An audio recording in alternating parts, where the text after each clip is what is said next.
Mahogany doors of the executive boardroom swung open with a force that startled everyone inside. Richard Harrington, CEO of Pinnacle Investments, looked up from his tablet with irritation as Marcus Webb stood in the doorway, clutching a manila folder. Silence fell over the room as the board members shifted uncomfortably in their seats. "I believe you're sitting in my chair, Mr. Harrington," Marcus said quietly. Richard's laughter echoed against the walls, cold and dismissive. "That's the funniest thing I've heard all week," he sneered, wiping an imaginary tear from his eye. But no one else was laughing, especially not Chairwoman Eleanor Phillips, who slowly stood up. "Actually, Richard," she said, sliding a document across the polished table, "he's right. If you're enjoying this incredible story of redemption and justice, make sure to hit that like button and subscribe to our channel for more powerful tales that remind us that life can change in an instant. Let's continue this journey together." 20 years earlier, Marcus Webb had been the most promising financial analyst at Meridian Capital. His colleagues called him the Oracle for his uncanny ability to predict market shifts.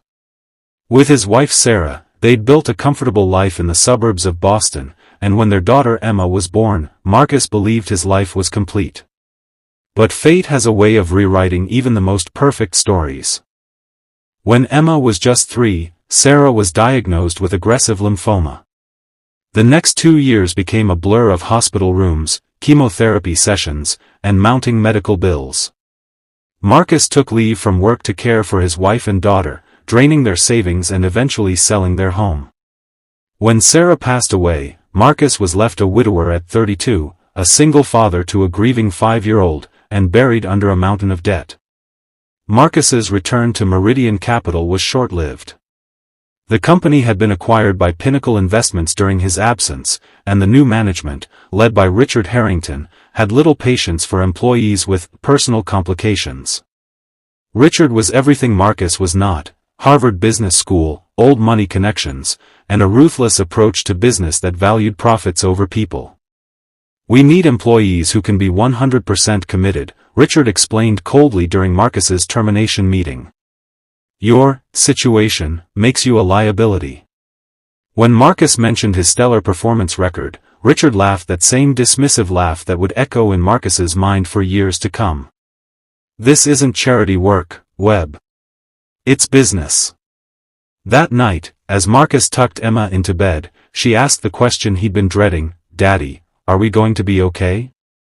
Looking into his daughter's eyes, Sarah's eyes, Marcus made a promise to both of them. "We're going to be more than okay, sweetheart. I promise." The following years were a testament to determination. Marcus moved to a small apartment and took any financial consulting work he could find. He became both mother and father to Emma, never missing a school play or parent-teacher conference despite working multiple jobs. At night, after Emma was asleep, he developed a revolutionary algorithm for predicting market behavior during economic downturns. When Marcus approached banks for startup funding, doors closed in his face. His appearance, the worn suits and the bags under his eyes from sleepless nights, didn't inspire confidence in potential investors. Until he met Eleanor Phillips, a veteran venture capitalist known for spotting diamonds in the rough. "I don't care what you look like or what your circumstances are," Eleanor told him after reviewing his business plan. "I care about that brain of yours and this algorithm. It's game-changing." With Eleanor's investment, FinCore Analytics was born. Within 5 years, the company's market prediction software became the industry standard, and Marcus found himself at the helm of a rapidly expanding enterprise. Still, he remained the same humble single dad who helped Emma with her homework every night and coached her soccer team on weekends. When Emma left for college, a full scholarship to MIT, Marcus felt both pride and a strange emptiness. For 15 years, his life had revolved around being a father. Now, he needed a new purpose. It came in the form of an unexpected opportunity. Pinnacle Investments, once his professional executioner, had fallen on hard times. Their outdated methodologies and toxic corporate culture had driven away top talent. The board of directors, led by Eleanor Phillips, who had recently become their largest shareholder, was secretly searching for new leadership. "They need you, Marcus," Eleanor explained over dinner. "Though they don't know it yet." "They fired me when I needed them most," Marcus reminded her. "Richard fired you," Eleanor corrected. "And now you have the chance to show him, and yourself, just how wrong he was." The acquisition was executed quietly. Through a series of strategic stock purchases and proxy agreements, FinCore Analytics effectively gained controlling interest in Pinnacle Investments, with the full approval of their board of directors, all except Richard, who had been deliberately kept in the dark. Which brings us to that fateful morning in the boardroom, when Marcus Webb stood in the doorway and Richard Harrington laughed at the absurdity of this single dad claiming authority over him. As Eleanor slid the documents across the table, Richard's laughter died in his throat. His face paled as he scanned the papers, official minutes from a board meeting he hadn't been invited to, approving the merger and appointing Marcus Webb as CEO of the newly formed entity. "This is impossible," Richard sputtered. "This is my company." "It was never your company, Richard," Eleanor corrected. "You were just an employee, like everyone else. An employee who forgot that businesses are built by people, not despite them." In the weeks that followed, the corporate world buzzed with the dramatic change in leadership. Financial news outlets clamored for interviews with the single dad CEO, who had engineered one of the most unexpected corporate takeovers in recent history. But Marcus wasn't interested in revenge or public attention. His first actions as CEO surprised everyone, especially Richard. Instead of firing his former boss, Marcus assigned him to lead a new division focused on corporate social responsibility, with a special emphasis on supporting employees facing personal hardships. "You're not firing me?" Richard asked during their first one-on-one meeting, confusion evident in his voice. "Would that make you a better person?" Marcus asked. "Because that's all I'm interested in, making this company better, which means making the people in it better." Richard's journey from arrogant executive to humble team player wasn't smooth or immediate. There were moments of resistance, attempts to undermine Marcus's leadership, and the occasional backslide into old patterns of behavior. But Marcus remained patient, remembering how his own journey had taken time. 6 months into the new arrangement, Richard requested a meeting with Marcus. "I've been meaning to ask," Richard said hesitantly. "Why did you keep me on? After what I did to you, I wouldn't have shown the same mercy." Marcus smiled. "That's precisely why I did it. The day you fired me, you told me business isn't charity work. You were right, but for the wrong reasons. Business isn't charity, it's more important than charity. It's where we spend most of our waking hours. It's where we have the opportunity to build something meaningful, not just for shareholders, but for everyone involved." "I don't think I understand," Richard admitted. "My daughter Emma is studying organizational psychology now," Marcus explained. "She has this theory that the most successful companies of the future will be the ones that recognize that personal lives and professional lives aren't separate entities. They're interconnected. When I was caring for my dying wife and trying to raise my daughter, I wasn't less valuable to the company. I was developing resilience, compassion, and perspective that would ultimately make me a better leader." As months turned into years, the transformed company became known for its innovative business practices and its humane treatment of employees. Their family leave policies, mental health support, and flexible working arrangements became industry benchmarks. And surprisingly, profits soared, proving that compassion and capitalism could coexist.